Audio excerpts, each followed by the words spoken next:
Leia, ano yung ginagawang hakbang ngayon ng PNP sa seguridad ng mga residente malapit sa bulkan?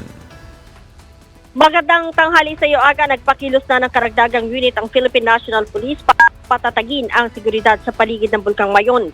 Ito'y matapos ang mga ulat na sa kasalukuyang ang kasalukuyang 6 na kilometrong permanent danger zone ay maaaring palawigin o palawakin sa 7-kilometer radius.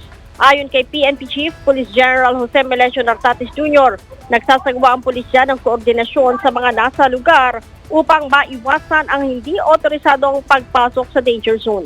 Inatasan na rin ni Chief PNP ang mga pulis sa lugar na panatilihin ang 24 oras na checkpoint operations at dagdagan ang presensya sa mga entry point patungo sa dalisdis ng Mayon upang matiyak ang kaligtasan ng publiko.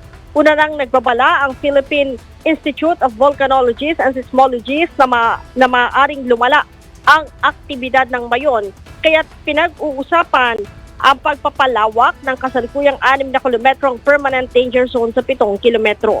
Ang naturang pagpapalawak ay sasaklaw sa mas maraming mga barangay na kasalukuyan ang inilikas. Nagdudulot ito ng pangamba na maaaring tangkaing bumalik ang ilang residente sa kanilang lugar para alagaan ang kanilang mga sakahan o kunin ang kanilang mga ari-arian. Kaya naman ang pulisya, Aga, bukod sa mga checkpoint ay magsasagawa din ng mga foot patrol upang masiguro na walang residente ang magtatanggang pumasok sa danger zone. Aga? Maraming salamat, Leia Ilagan.